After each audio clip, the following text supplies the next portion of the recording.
من وقت استقلال السودان من الاستعمار البريطاني والمصري في 1956 لحد يومنا هذا، والسودانيين مزنوقين في دوامة ما خرجوش منها لغاية الحرب اللي قايمة دلوقتي ما بين الجيش والدعم السريع. زي ما تكون جمعية ودايرة، انتخابات شريفة واللي يكسب يحكم، بعدين هوب انقلاب عسكري والدنيا ضلمة، بعدين حاسب ثورة شعبية ومطالب ثورية، ثم تعالالي انتخابات تاني، في انقلاب، في ثورة، وهكذا.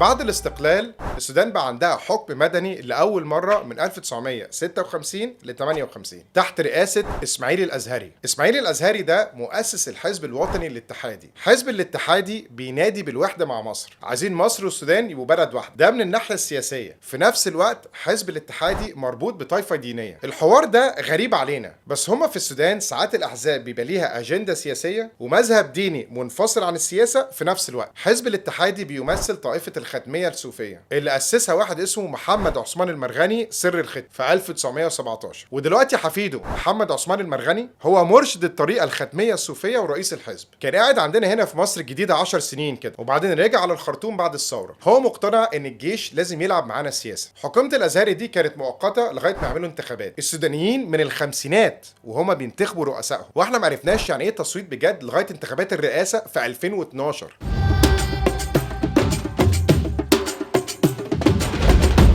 في انتخابات 1958 كسب عبد الله خليل عن حزب الأمة. حزب الأمة ده بيطالب باستقلال السودان من الاستعمار البريطاني والاستعمار المصري. عايزين سودان مستقلة مش تابعة لحد. مؤيدي حزب الأمة بيتقال عليهم استقلاليين، على عكس الاتحاديين اللي عايزين السودان تبقى تابعة مصر. حزب الأمة ده برضه مربوط بطائفة دينية اسمها الأنصار. الأنصار ماشيين على طريقة المهدي، وده كان زعيم الثورة المهدية في أواخر القرن ال19. في الحالتين في تداخل ما بين الحزب والطائفة الدينية، فبقى صعب تعرف مين تابع لمين، علشان مش كل اللي من الطائفة بينتموا للحزب ومع ذلك بيتحسبوا عليه. الدنيا مشيت زي السكينة في الحلاوة كام شهر كده، وبعدين هوب انقلاب. السودانيين أقدم مننا بكتير في الانتخابات، بس هما كمان انقلاباتهم العسكرية على قفا من يشيل وعلى قديمه. اللي حصل هو إن عبد الله خليل بعد ما كسب الانتخابات بكام شهر واجه شوية مشاكل. مبدئيا البلد في حرب مع الجنوب من قبل الاستقلال. حرب شمال السودان ضد الجنوبيين كانت أطول حرب في القارة الأفريقية كلها، وبسبب الحرب الأحزاب كلها ماسكة في بعض ومش عارفين يتفقوا. الحركة العمالية بقيادة الحزب الشيوعي كانت مولعة وضاغطين على السلطة علشان يحققوا مطالب إصلاحية، والسودان دخلت خناقة مع مصر على حصص مية النيل، لأن الاستعمار البريطاني استولى على مواردنا وبعدين رش مية النيل ما بين مصر والسودان على مزاجه، فمسكنا في بعض طبعا. كل ده بالتزامن مع الخناقة الوجودية في السودان. هل نضم على عبد الناصر والاتحاد السوفيتي ولا نعارض مصر ونروح لأمريكا؟ مع العلم ان عبد الناصر ما كانش طايق السودانيين وبنى السد العالي وغرقهم عادي. علاقه مصر مع السودان طول عمرها توكسيك كده، في اللي عايزين يبقوا تحت جناح مصر زي الاتحاديين، واللي عايزين يستقلوا عن النظام المصري زي الاستقلاليين بتوع حزب الأمة.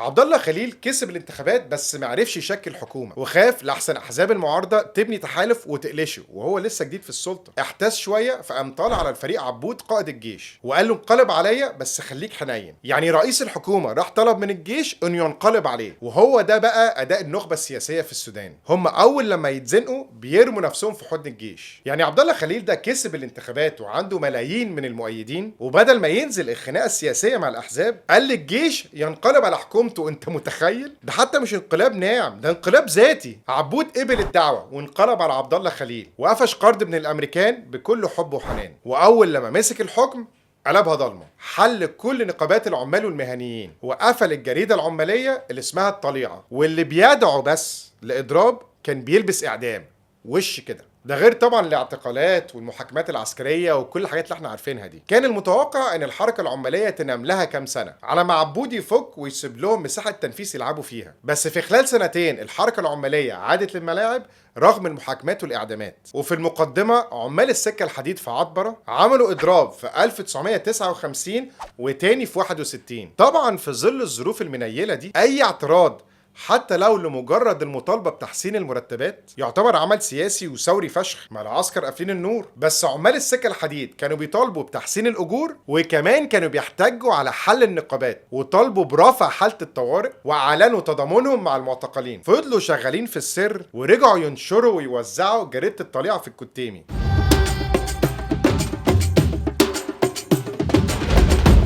في 1963 نظموا مؤتمر العمال السودانيين. الحركة العمالية ساعتها كان بيقودها الحزب الشيوعي السوداني، وده من أهم الأحزاب السياسية في تاريخ السودان. الحزب الشيوعي السوداني موجود من الأربعينات، كان معروف باسم الحركة السودانية للتحرر الوطني حسيته، وشارك في انتخابات 1953 قبل التحرر من الاستعمار، وكسب له كرسي في البرلمان. الحزب الشيوعي كان متأثر بالتنظيمات الشيوعية في مصر، بالذات الحركة الطلابية، بس الفرق انه عرف يفضل متماسك، واحنا هنا الحزب الشيوعي اتفكك ل100 حتة وكلهم بيكرهوا بعض. في نفس الفترة دي حرب جيش النظام على اهل جنوب السودان مولعه، بس كان قاعد بياخد على دماغه، والناس بدات تتقفل من عبود ونظامه، فاضطر ساعتها يفتح النقاش قدام الراي العام علشان يتفقوا هنعمل ايه في مشكله الجنوب. فطلاب الجامعات استغلوا الفرصه دي وبقوا هم والنقابات بيحرضوا بشكل مباشر ضد النظام. حكم عبود العسكري كان مكروه من كل فئات المجتمع السوداني، حتى احزاب النخبه اللي عاملين نفسهم مثقفين واحسن من بقيتنا ما كانوش طايقينه. وفي سنه 1960 اسسوا جبهه الاحزاب المعارضه، لمت كل النخبة السياسية ومعاهم النقابات العمالية والحزب الشيوعي. في 1964 كان في ندوة في جامعة الخرطوم، قوات الأمن عملوا دخول مفاجئ ونزلوا دب في الناس وقتلوا طالب اسمه أحمد القرشي، عضو رابطة الطلاب الشيوعيين. تاني يوم الجنازة اتحولت لمظاهرة من 30,000 واحد، وانضم عليهم المهنيين وأسسوا جبهة الهيئات. جبهة الهيئات دي كانت لما أساتذة جامعة الخرطوم ونقابة المحامين والأطباء والمهندسين واتحاد العمال والمزارعين وغيرهم متوحدين ومنظمين في مواجهة الحكم العسكري، ومعاهم أفشخ سلاح قصاد الأنظمة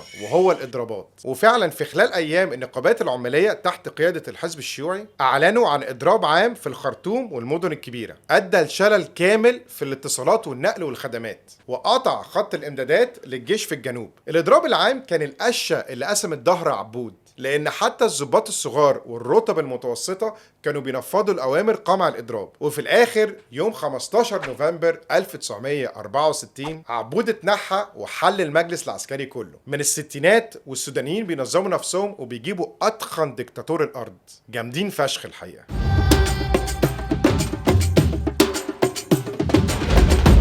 اتشكلت حكومة انتقالية برئاسة سر الختم الخليفة علشان ينظم انتخابات برلمانية. بعدها بكام شهر اتعملت أول انتخابات ديمقراطية بعد الثورة، وكله شارك، ومن ضمنهم طبعا حزب الأمة الاستقلالي بتاع صادق المهدي، والحزب الوطني الاتحادي اللي عايز يضم على مصر بتاع المرغني، والحزب الشيوعي. الحكومة اتشكلت من أحزاب النخبة ومعاهم الحزب الشيوعي اللي كسب 11 مقعد. الحزب الشيوعي كان بيطالب بتأميم وتطهير جهاز الدولة، وده طبعا ما عجبش النخبة، فعملوا ايه بقى؟ عملوا تحالف مع الإخوان المسلمين في السودان اللي كان اسمهم جبهة الميثاق الإسلامي علشان يتأمروا على الحزب الشيوعي ويقلشوه. مع بعض جمعوا أصوات الأغلبية وحلوا الحزب الشيوعي، وقالوا للناس معلش بنواجه الإلحاد وكده. يعني حزب الأمة خاف من المعارضة وجاب الجيش ينقلب عليه. وبعدين لما الحزب الشيوعي قاد الحركات العمالية ونجحوا في ثورة ضد انقلاب عبود، الأحزاب البرجوازية تحالفوا مع الحزب الشيوعي. وبعدين لما دخلوا البرلمان والحزب الشيوعي مسك 7 وزارات وبدأ يتكلم عن إصلاحات وتغييرات في النظام، تآمروا ضده وفوروه. قعدوا الأحزاب يخزوقوا بعض بعيد عن الجيش لغاية ما آن الأوان لانقلاب عسكري جديد،